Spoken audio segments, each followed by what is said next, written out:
All right, welcome to another HBCU to Startup. This is probably going to be maybe my favorite session just because I get to interview Hadia. And for those who don't know, my name is Hadia. So I don't know if you'll ever have an opportunity to have two Hadias in one episode again. So, so Hadia, can you give a brief introduction about yourself?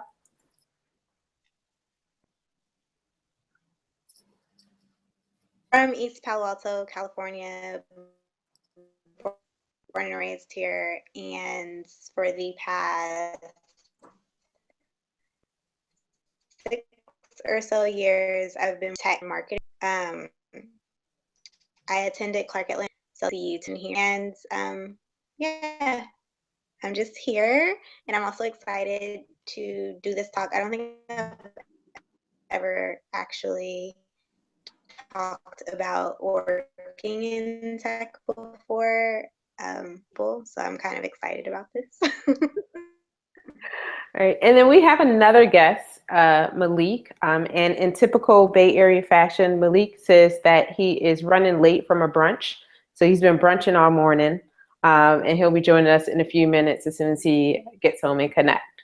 Um, so one thing that I think is probably fascinating is that you said that you grew up in East Palo Alto, which is out here in the Bay Area. Can you describe like East Palo Alto in comparison to like just the basic demographics of the entire Bay Area? Because I don't know if you want to have that conversation. 5 square miles of a city. It is, when you look at the landscape as a whole, it's kind of like a speck. Um, However, it is right smack dab in the middle of Silicon Valley.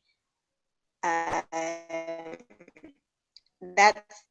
I think it's a little more exaggerated and highlighted now that we are literally encompassed by Facebook headquarters and Google headquarters, and Tim Cook, who's the CEO of really on the other side of the creek from us. And so tech industry, but just as by the ball, it was unincorporated for a very long time. The city is barely older than I am. It was incorporated in 1983. So it's got a lot of history here. The city was like this close to being California, which is strange probably with today's demographics, but back then, and even when I was it was definitely like 60% African American. And I just grew up in a very minority neighborhood. Like right now, it's probably majority Latino. But growing up, it was a solid mix of Black, Latino, Pacific Islander, um, American, or not American Indian, I'm sorry, Asian Indian. So it was definitely kind of like a melting pot of a community. Much a community. It's again, it's very possible not to know everybody. And kind of that community camaraderie. But how it differs is also that.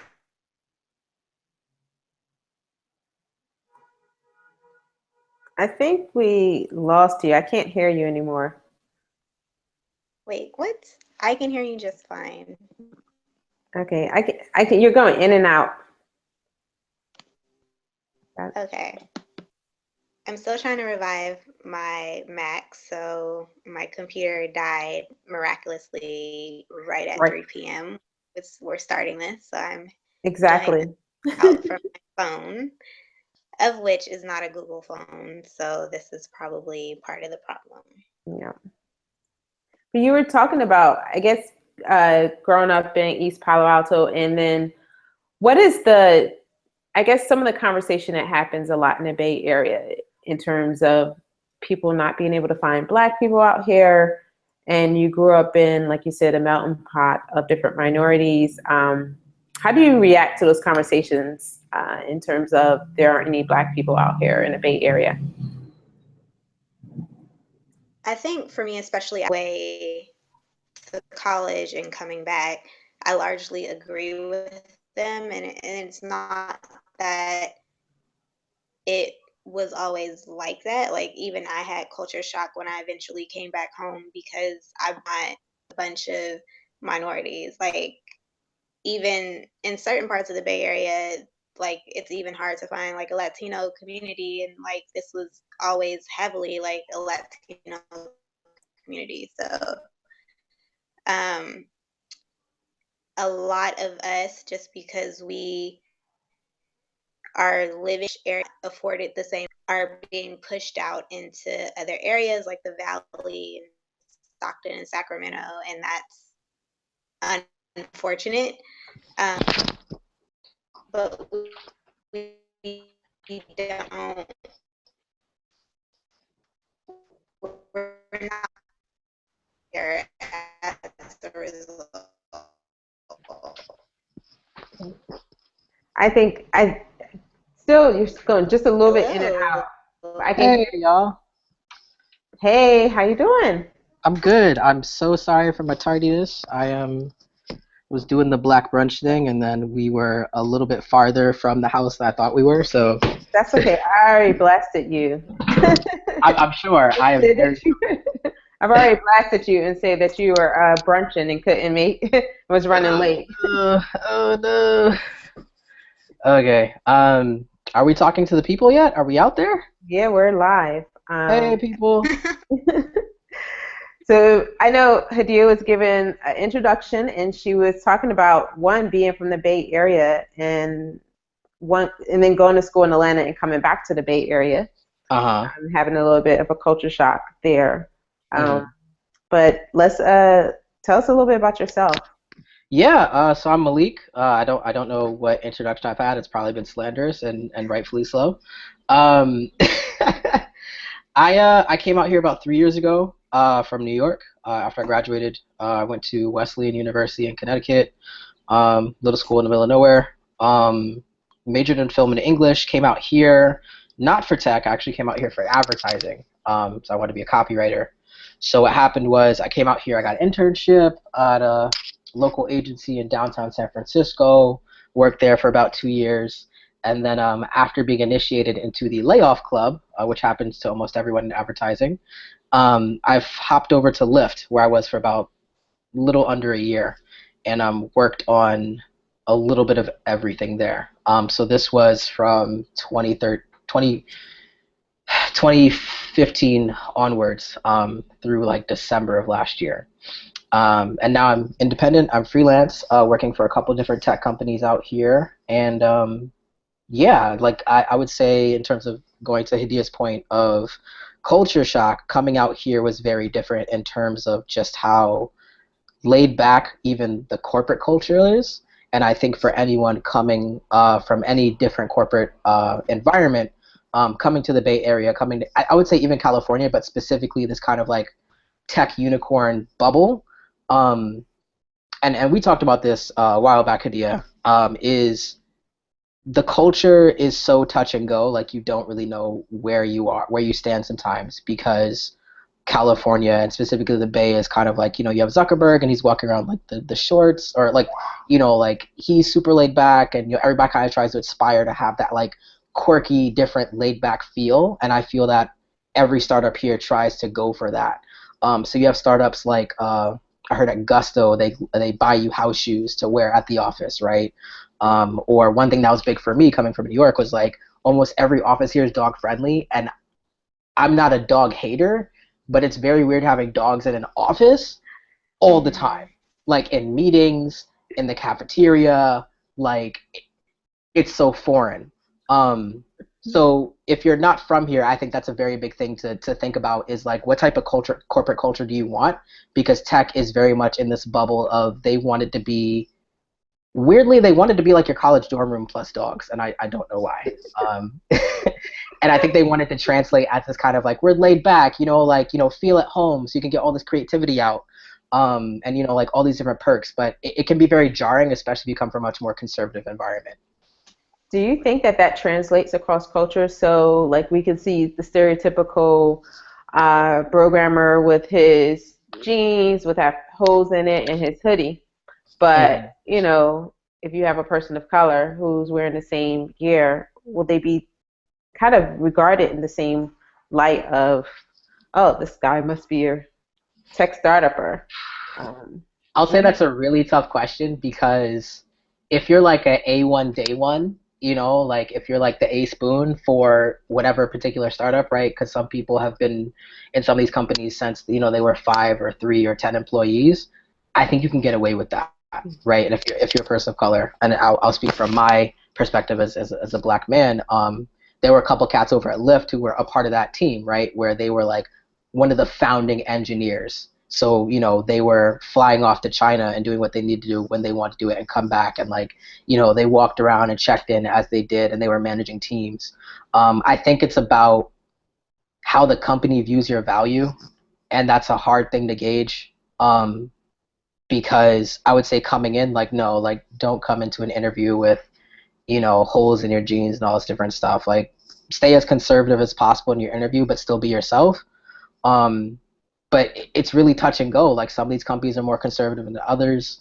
Like Apple has a very different corporate culture than Lyft does, and Lyft has a very different corporate culture than like Salesforce does.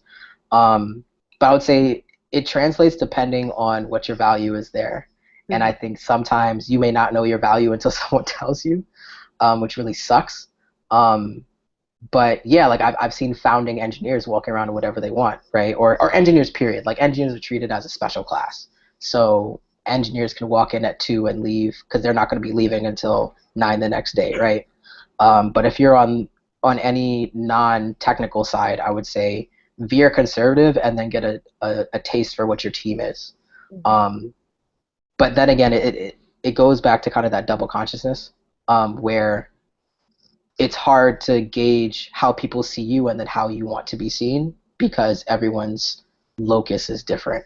Um, so I would say my thing, and I was like, it's as an East Coast thing. You're conservative and then course correct from there, because you don't want to walk into something and feel too casual, and then you're in a meeting where everybody's looking at you because you have like dyed red hair or whatever, right? Which I did at one point at Lyft, and that was cool. But um, it veer conservative and then see where it goes because you don't know who's going to be there, you don't know who's going to be looking at you, and it's a really unfortunate burden that a lot of people of color have to deal with.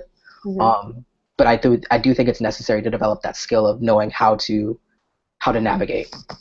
Yeah, I mean, to add to your point, one, I'm an engineer, so I want, and I not only that, but I'm an engineer who actually prefer the hoodie uniform. And I'm not gonna say like not everyone prefers it, but I do. Like I hoodie and jeans, I'm fine with that all day. But I would just say being black and being a female, it is a big difference. So if I'm at a conference and any other software developer is there in hoodie and jeans, they're seen as, oh, they're a software developer. They're a little bit more, slacking than everyone else. But Hmm. if I'm there with like a hoodie and jeans on, it's like, are you lost? Like, Right. what are you doing here? It's like, are you here for one of the coding camps we're hosting? Right. We do have we have a question from Greg from Blacks in Technology. He wants to know to what point are Black people ready for that? I assume he's talking about the cultural Mhm. differences. We tend to overcompensate and not want to give off certain impressions.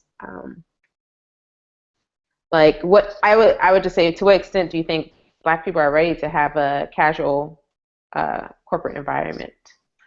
Wow, that's a deep question. Um, and is this for the group or just for me or?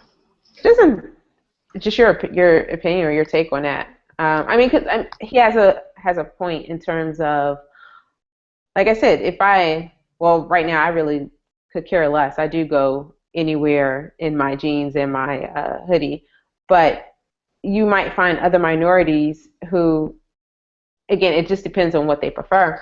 But even Hmm. if they prefer jeans and hoodie, they know that they won't be accepted or they have to deal with some type of stereotype. Like a black man probably is not going to go to a Starbucks event in a black hoodie. You know. Right. I mean, to keep it very funky, and I hate to invert the question, but it's really, are white folks ready? Like, is the majority ready to, have people walking around and them not have all these misconceptions about you? I think we try so hard to be in our natural element, but then also to put on this mask for the workplace and, for people in general. And as much as it's your responsibility to be professional and stuff, like, and your personal comfort, which I do agree with, like some people aren't ready for that. Like I said, like it was a huge culture shock, like East Coast corporate culture versus West Coast corporate culture. But it really comes down to your superiors, man. Like, and that's what I'm saying. Like, you got to feel it out because some people will be cool with you walk around in a hoodie and you're not an engineer or whatever, right? Because that's just how that team works. But there are people, and like microaggressions are really real, and I've had them. Like there was a time where I was at work and I was wearing like a "I love my blackness" and yours T-shirt, and I walked by this like queer white guy who was at my job at the time, and he was looking at me, and I didn't, because he worked in my team, and I didn't know if he was looking at me like trying to like say something or whatever, and then he's like, I realized he was reading the shirt, and then he's like, oh, I love my blackness too, and like to this day, that's one of the top 5 comments that I've always hated working in any workplace, because I was like, no. Like it was just one of those ones where it's like, no, like I can't wear this shirt when you're at work anymore because I can't deal with those types of comments. Like, so it's really about what they're ready for and are they ready to really actually do the work to not be, slowly killing you with these comments and kind of like these things that make you uncomfortable and effectively affects your workflow, right? I think psychological and spiritual stress and racial stress is something that we don't really take into account a lot. That kind of, it builds up and it manifests as tiredness and as, lack of production and kind of like a decrease in whatever your talent is, but it comes from the people around you. So I would say my counterpoint to that is I think it's really, are these white folks ready to accept and really be open to having people be themselves in the workplace? And honestly, most of my answers are no. Like they're not. Like to a certain extent. I mean, depends on company to company, but in all the corporate spaces I've been in, like there are folks that can get away with a lot more who don't look like you and me, um, in those work environments than we can. So, it becomes one of those things.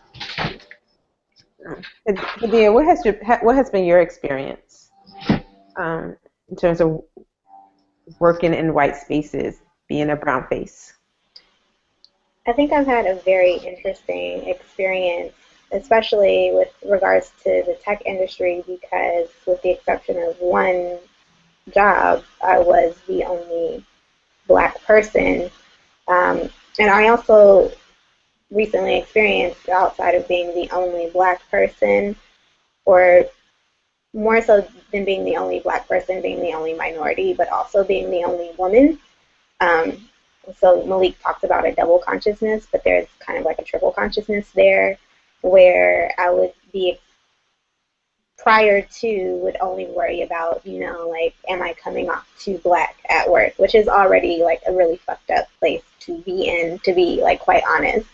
Um, but also I was experiencing something where it was just like I was only concerned with like not appearing to, not trying to be a stereotype of a Black person at all, but also like I've never once thought about being a woman in the workplace, and especially within the last year, because the word diversity has just been so convoluted to now include basically everybody. And gender is a large part of that, especially within tech. Like then it was like, wait, is something also happening to me because I'm a woman? So just having to deal with those situations is, for navigating those spaces is very, very tricky. My rule of thumb just happens to be mind my own business. And when you do that, even that in of itself is tricky because then uh, I've come across coworkers who think that I'm not a team player, that I don't like them because I don't like to have team lunches. I don't want to hang out after work and play ping pong and get drinks. Like, I'm just not that type of person. It's already a lot for me to put a large part of my identity on the shelf while I'm going to work, and I don't want to have to do too much outside of that.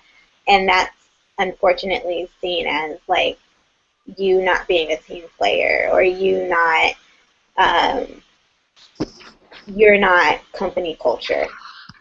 So Yeah. that it's very difficult to navigate, especially coming from, a lot of our households where keep it real is the phrase. And so like we kind of go that way culturally, and that's just something that's not very understood. Because outside of just instead of like respecting uh, someone not wanting to spend so much time at work because maybe they have a family to get to, or maybe there's other elements of your life outside of your job. I've noticed here, especially in Silicon Valley, it's kind of like if your job is not your life, then it's weird for you, but not for those people. And even though like that's how it's coming across, I just still think it's strange to like spend all of my time at work and almost none of my time at home. Um, but that there's been like a weird flux where I wouldn't say that Black people are not ready for a casual work environment. I think we want that. I think we yearn for that. And I think all that we've been like, you know, stomping our souls down, and all of our demands have pretty much just been for us to be us and be normal. And we want to come into the workplace and not have anything be a thing like, oh my God, don't let me go to work today with my hair curly and tomorrow with it straight. Like, please don't say anything about my hair. It's just simple things like that. Oh my God, you're almost always changing your hair. Yeah, like nobody wants to deal with that, and nobody wants to have to make it a thing. Like, if you want to be adventurous with your hair, it's not like, oh, I can't do it, because it's not even that you can't do it because it's against your work policy. Just you personally don't feel like having to field a bunch of questions about your hair when you're really focused on your work. So I think that it's more of like, yeah, we would love to go to a casual work environment. I feel very fortunate and blessed now that I do work in an extremely casual work environment. But it, much to Malik's point, I think the majority would still, I don't think they're comfortable with us being comfortable at work. And so Greg has a follow-up question. He says, given that answer, could that be a hindrance? What I mean is, are you not allowing them to experience your culture, which could lead to some appreciation or at least understanding? What are your thoughts? Yes and no. I would say it's a hindrance. Like I said, I think like going back to microaggressions and these things that pile up that really hinder your work performance day to day, whether you know it or not, that's a complete hindrance. And then secondly, I think that it's so hot and cold because and going to Hadia's point, it's ironical that diversity is like the big word out here, and they're so focused on trying to make all this stuff happen. But in my experience, and then the majority of my coworkers and peers' experiences, when we talk about big D diversity in these tech companies, we're really talking about white women. And what that really translates to is that yes, there's a diversity of the majority in these workplaces, but for them, right? And oftentimes, if you are a certain type of person of color that's had enough, I would say, metropolitan experiences, like you're not coming from a like a backwaters town, and that's completely fine too. I grew up in a backwater town. Like, you've met all these people before, so this isn't new to you. It's new to them, like to them meeting each other. And what happens is that you can have a moment where you really click with like one white coworker, and like you are cool with that person, but then the majority often expects you to be cool with everyone all the time. And when you're not like that, then they see it as, to Hadia's point, that you're cold, you're bitchy, like you're just mean, you're inaccessible. And one review I got, it was like, Malik is unapproachable. He doesn't speak up enough, like this type of stuff. And that you could be suffering from imposter syndrome, which is really real. You could be suffering from, this buildup of microaggressions. And so to answer the question, I really think that it's hard because sometimes it is, right? Like sometimes you really do want to share, but you could have one positive experience in one place, and then I think what happens is like this domino effect where everybody else wants that positive experience, but then they see you as, or you feel as though you're representative of like all Black people in your section who are like you, and therefore you have to perform that positive experience for everyone else. And you're not going to click with everyone at work.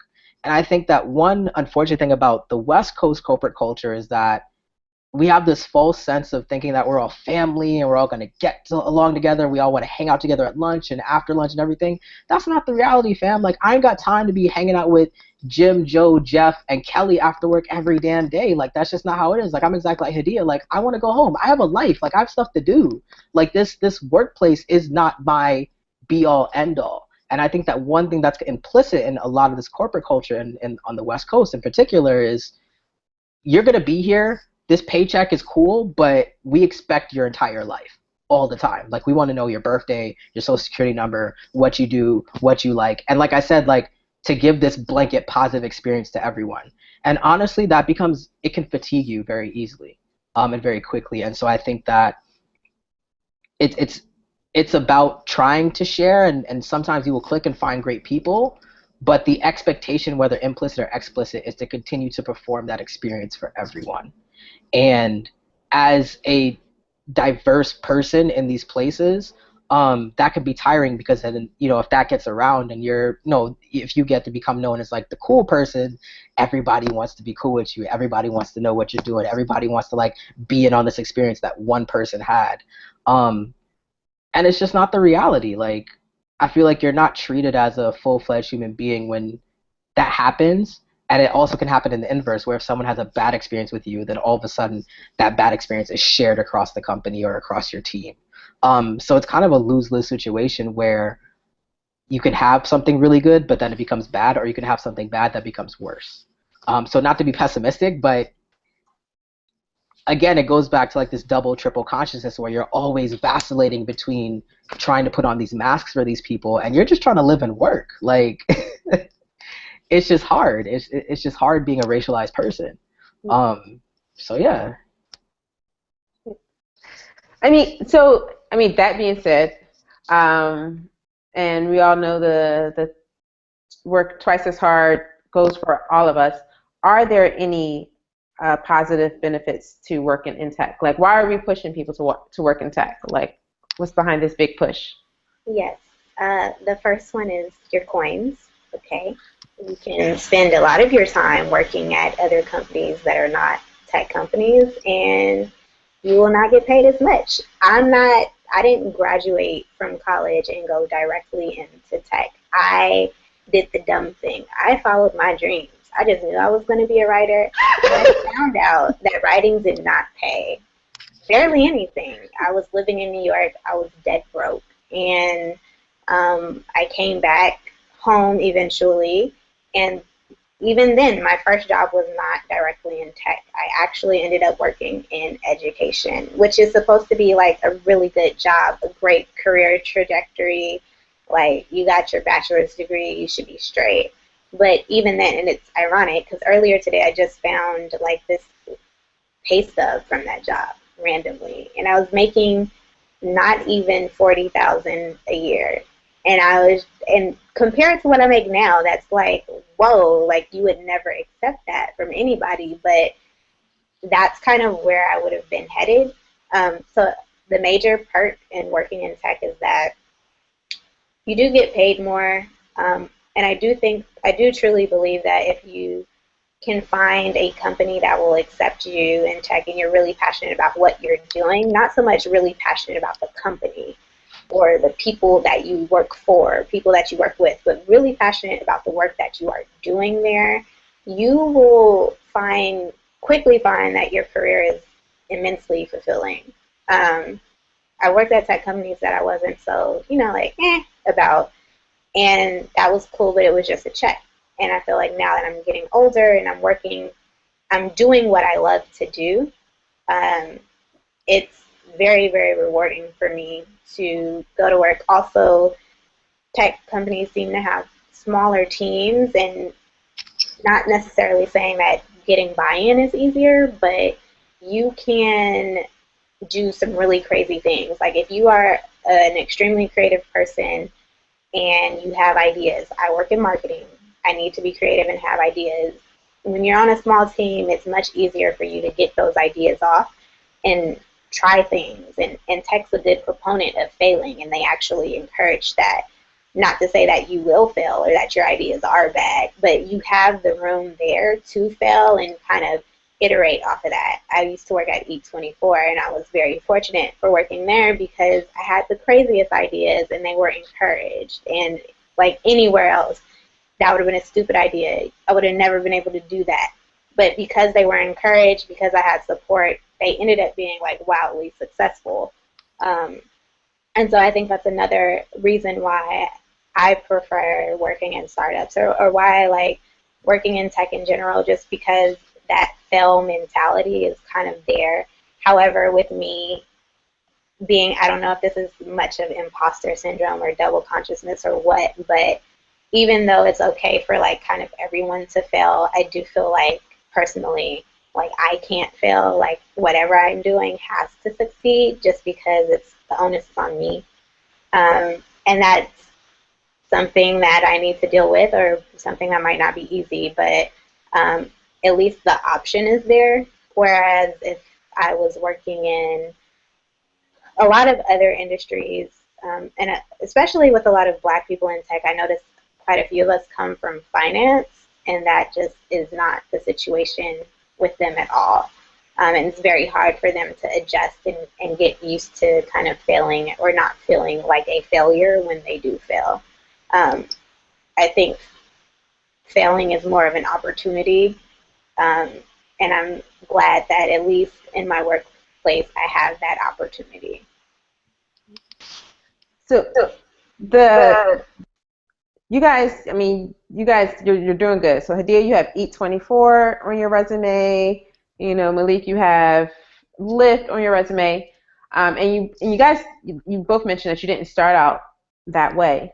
How did you actually break into tech? And I think that's a big conversation, because a lot of times when I talk to people, they're thinking, oh, I have to be a developer because tech companies are only hiring developers. And the only reason why I bring this up is because I think it was New York City. New York City did this study of their tech startup scene, and they did an analysis that showed that only about a third of the jobs that were available in the tech startup scene were for tech developers, which left 2/3 of them to be for non-developers.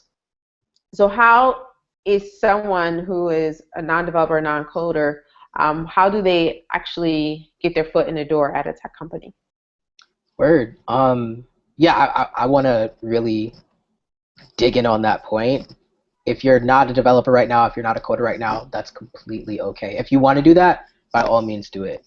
But and we talked about this idea as well, like the market out here for coders and developers and engineers is like astronomical. Like everyone wants to be in the Bay, everyone wants to be in Ground Zero. So don't feel bad if like you're a coder, engineer, whatever, and you apply and like everybody denies you. Like there's like 500 people trying to get that job. Like it's okay. Like you're not a failure, and like it doesn't say anything about you in a negative sense as much as it says about everyone trying to get here.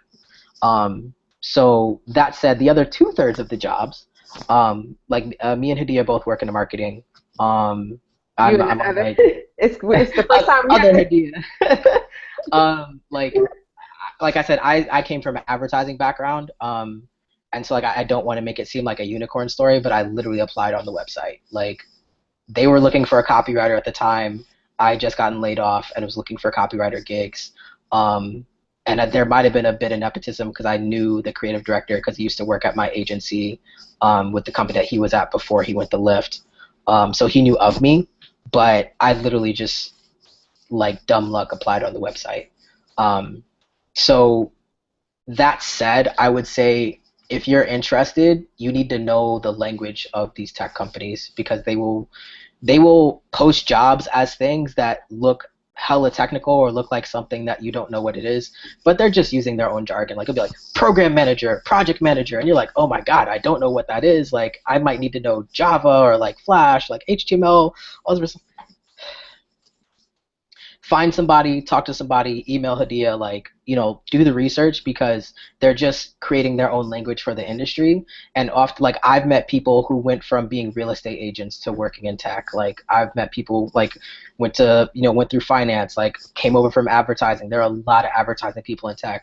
We need more people of color in marketing, period. But there are a lot of people who came straight from advertising, straight from a creative industry, and went to tech because, to other Hadia's point, there's so many people trying to like have that space to be creative, and as much as I've brought the dark and stormy clouds, I do want to reiterate like this is a good space for you to kind of be around young people, period. Like there are people running around and the 30 owning companies, to really try and fail and to really grow. I think you will learn how to work in an agile environment, which really just means small teams and hella deadlines, like really short deadlines, really quickly. Because a lot of these companies, they're all coming from that tech mindset, which is to iterate, rebuild, iterate again. So that is felt across industry or across the different departments. So even if you're working in finance, they'll be like, okay, how can we make it smaller, faster, cheaper? Like, and if you like working in a small environment with a lot of smart people and you like kind of doing that crash, fail, burn, rebuild kind of thing, tech is definitely for you. Or I would say the entire environment is for you. That can be bad sometimes and it can be good sometimes, but in terms of the edge, to other Hadia, I'm so bad I'm calling you other Hadia, like to Oh, wait, other interviewee Hadia. Which one is the other Hadia? Hadia on the call Hadia, not Hadia hosted the call Hadia. So to not host, to guest Hadia, yes, most of these tech companies do pay very well, because they're trying to get the best people, and they're trying to retain people, which often happens. There's a lot of turnover in these spaces, and so that's another thing. Don't be afraid to leave a company and go to another one. Like there is no issue with you being like, I got a better offer somewhere else. Your loyalty is to your bank account, possibly your student loans, and to whoever you're paying rent to. That's Yes, these jobs are not loyal. These jobs are not loyal at all. Like get used to it. Like maybe it's a different like industry, like that's how it is. In tech, people are jumping ship all the time. Half of your coworkers are applying to other spots as they're succeeding at their jobs at the job that you're working at right now. Like I swear to God, like if there's anything you get from this, know that you need to be your own best agent in any situation.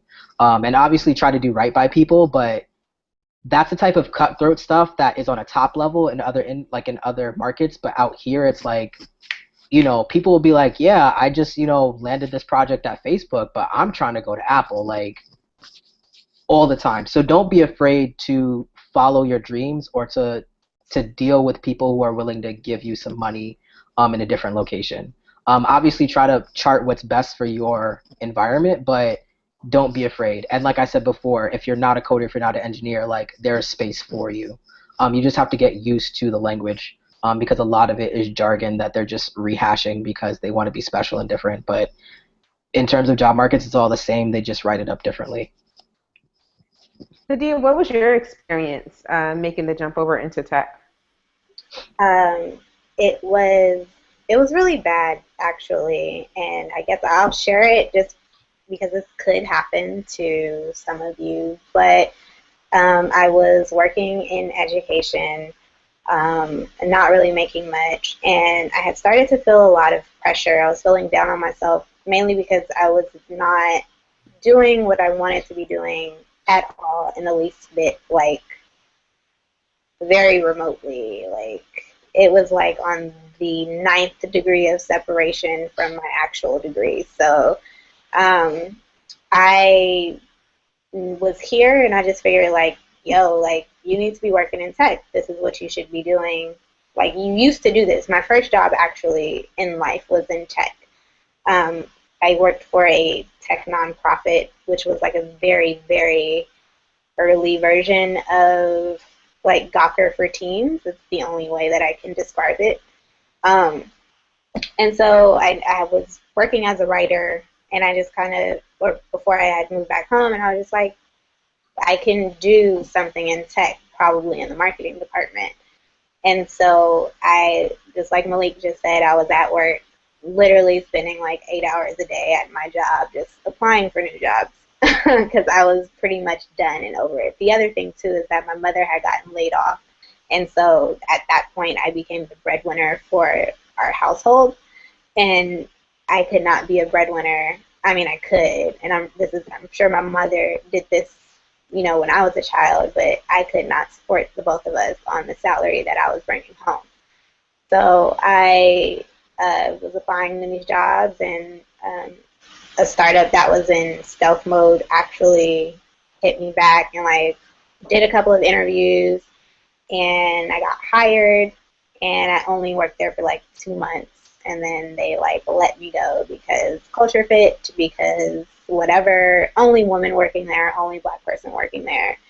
So there's a lot of things there, and that's also being a little bit naive because I'd never ever experienced any of this prior to trying to get into tech. So after that, I just started freelancing, and I would be freelancing for these very prominent tech companies, doing little stints here and there, like a month here, 3 months there, and getting underpaid, probably making the same amount of money, honestly, that I made when I was working in the school district, but I was getting closer and closer to doing what I wanted to be doing. Even though, like, at some of these startups, I was in a very junior role that was really beneath me. But it was okay because I was in a startup and I was learning how to be better at what I had been doing, what I wanted to be doing. Because the other thing too is that I graduated college in 2009, where at that point, if you said social media, the only thing you were talking about was like MySpace and Facebook. Twitter existed, but it was still like very new, and we didn't have all the social media apps that we have now.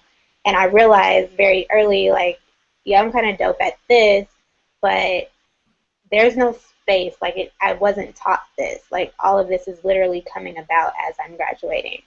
And I actually just kept applying to all these different startups, and at an extremely low point, I responded to a Craigslist ad for a company called Eat24, and it was for customer service. And I submitted my resume, and I went to the interview, and I interviewed with the CEO of the company and their head of business development. And I thought this, I'll share this too, just because Eat24 has been in the news recently about being a terrible employer, but I will share with you that I went on that interview, and I immediately thought, like, that's kind of strange that the CEO is interviewing, like, customer service people. It's like the bottom of the bottom. And he looked at my resume and had seen what I'd been doing and was just like, why are you applying for a customer service position? And I was just like, well, like, the job that you were hiring for, and I kind of need a job. And he was just like, I'm going to put you in the marketing department. You're hired. Like, I went to that interview, and like 3 hours later, I had a job, and I worked there for like a year. And everything was really great. That really is what kicked off my career. Because the other thing, too, is that when you're on the hustle here and you're looking for jobs, nobody wants you unless you're already having a job working somewhere else. Like, when I was unemployed or when I was freelancing and needed a steady job with a steady income, I could not find a job to save my life.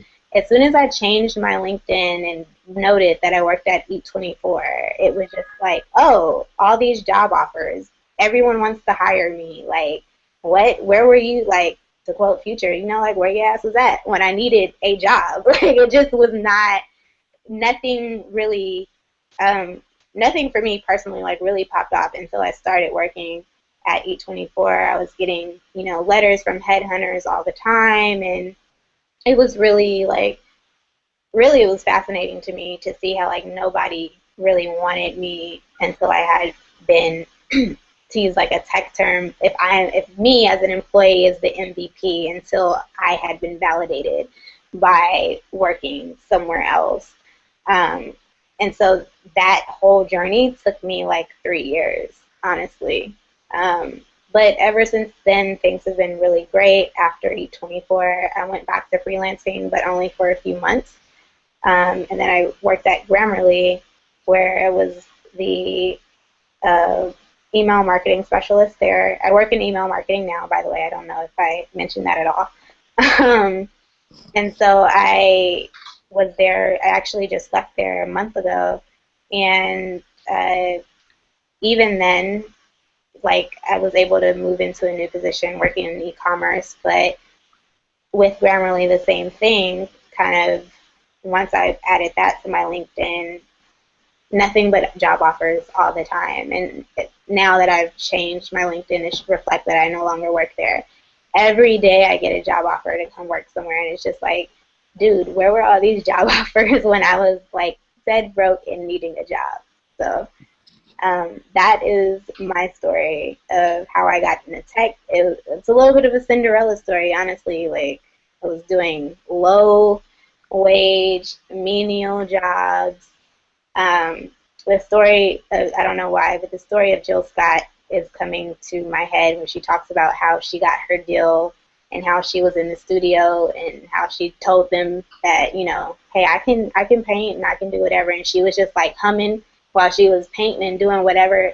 That was basically me trying to get in a tech job. It was like, yeah, I can do SEO, I can do content marketing, I can do all this stuff, and was doing jobs that had nothing to do with that, but was more advanced and knew more than the people who were in those positions, and that eventually got me to the place of where I want to be. But it was a very long road. And that's a very common story for some people in tech. I mean, I've read a lot of stories of people who starting out as being an assistant to someone, and the next thing you know, they're starting their own company 2 years later, and they're getting all these rounds of funding. So it's kind of common. It's I don't want to say it's a different type of entertainment industry, because that happens in the entertainment industry as well. People work as unpaid interns, and then next thing you know, they're blowing up. Yep. So there's so let's take Jordan's question. He has a question specific to him, but I think it applies of how do you I guess brand yourself.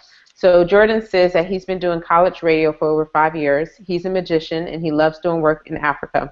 What do you think firms would value most in him, and what positions should he look for?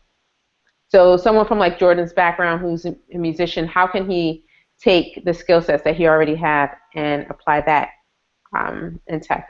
And what type of firms do you know that will value his skill set?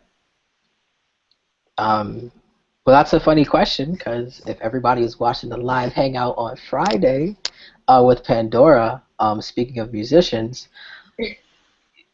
how you brand yourself is you have to look at, like, you have to pull out the Venn diagram, you know, and if you have to write on a whiteboard, whatever, like I have a whiteboard in my house that I use every day.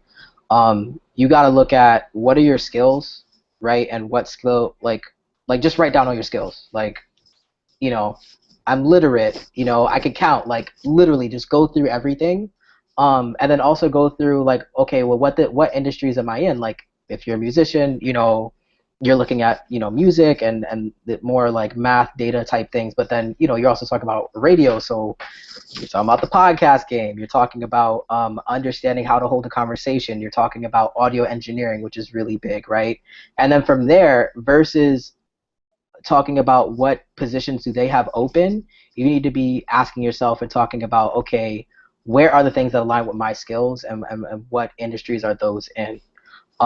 Because whether it's a Pandora or a Shazam or whatever, like there are tech companies within those subsectors that you can plug into, right? So Pandora is looking for people to help out their music genome project, where you're literally listening to songs and, you know, counting out the BPMs and saying, well, this came from this era and this has this, right? And if you have that type of background, you can plug into a job like that.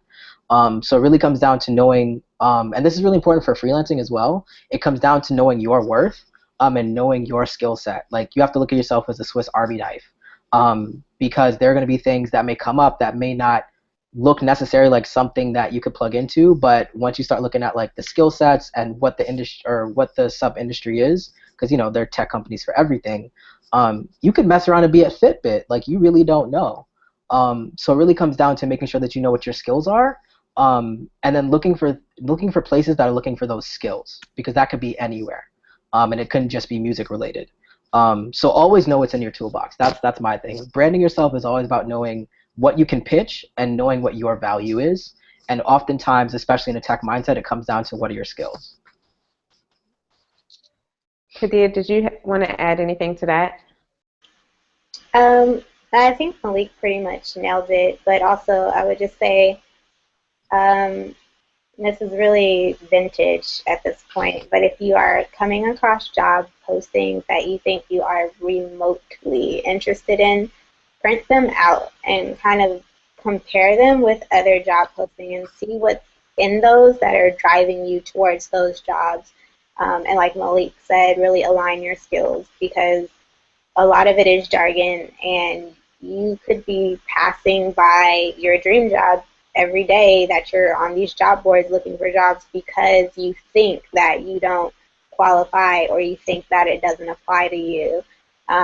But I would say if you're noticing kind of you keep being attracted to the same type of job even though you think it doesn't have anything to do with you and you think you won't have a chance, I would say print it out, really analyze what it says. And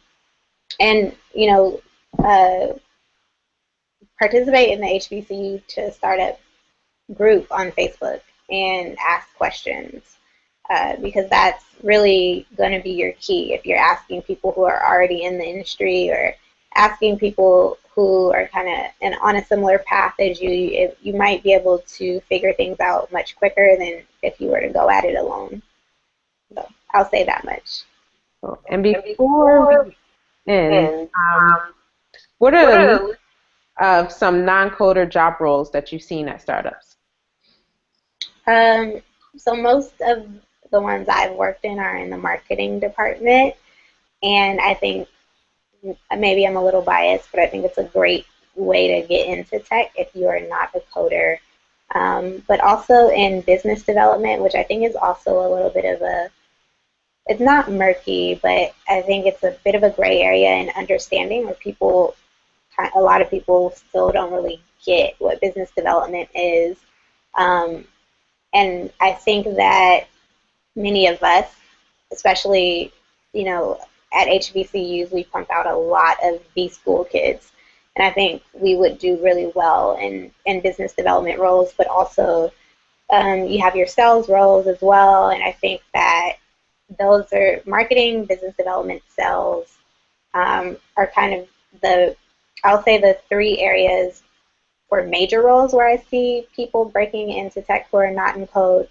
And then there's also like being an assistant or admin, office management type of stuff that you can be doing as well.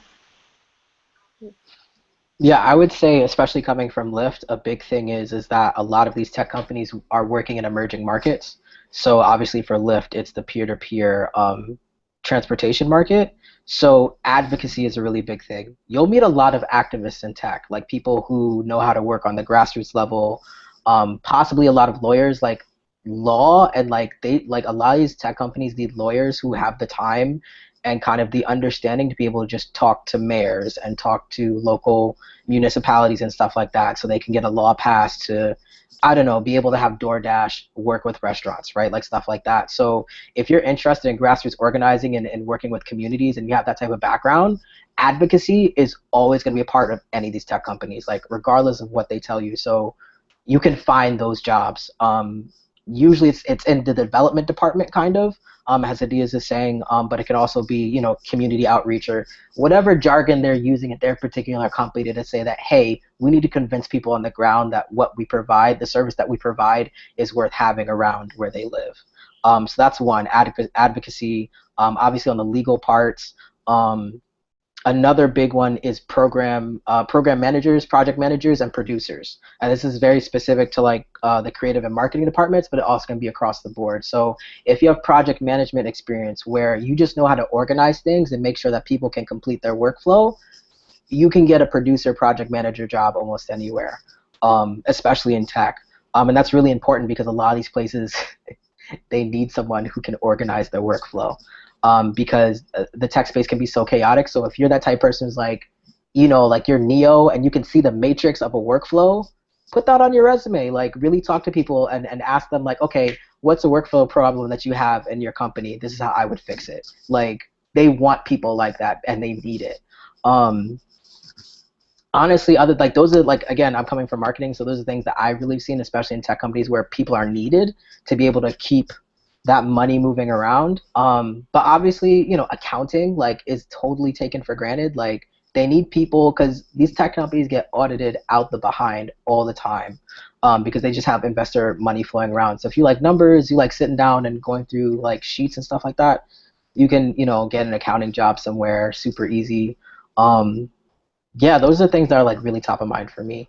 Are those like big areas that I don't think are spotlighted enough, that you may not know about. So write this stuff down, and check it out.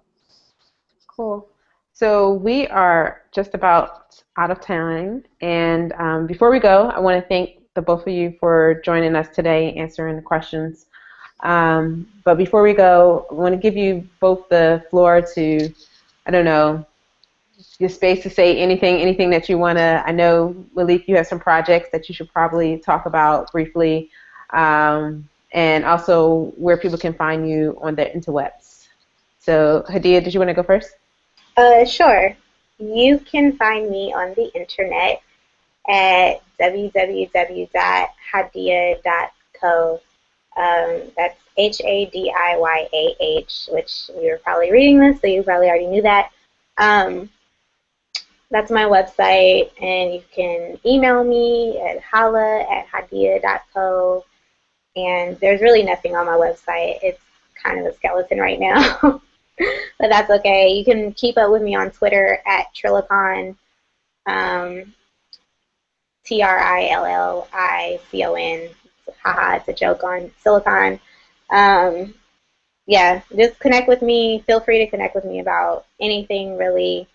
And if you're trying to work in this space, definitely, I think you're at a good starting point with HBCU to start up. I think Hadi is doing really great things with this.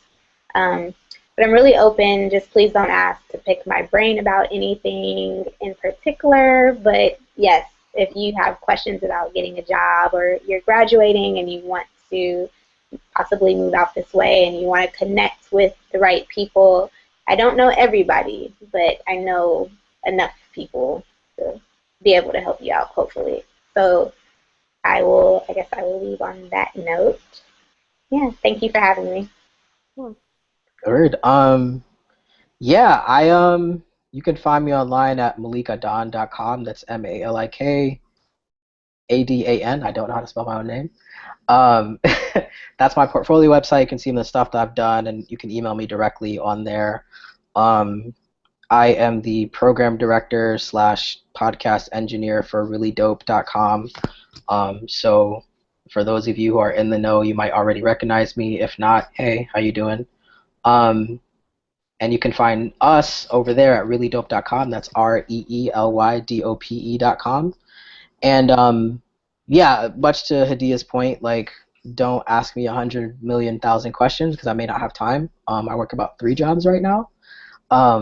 But if you do have general questions about understanding advertising, understanding what it means to be a person of color in this space, like what places to move to, what companies are kind of looking for people, I can definitely try to help you out there. And yeah, like stay connected with HBCU startup. Like Hadia is really the OG. She's like the queen of understatement here. So I don't think you understanding the type of resources you have access to. So definitely stay tight with her. And yeah, if you end up finding your way out here to La La Land, like we are bound to run into each other. There aren't many of us out here, especially in terms of transplants. Like we move around all the time, but if you end up in the people of color circuit, in tech, you will most likely see all of us. So I'd love to see you if you do end up out here. So yeah. That's absolutely true. It's such a small circle out here. But thank you again for your time on this Sunday, and I hope you guys enjoy the rest of your Sunday. Have a good one, and thank you to everyone who watched. Have a good day, everyone. Yeah. Bye. Thank you Bye. guys. Bye.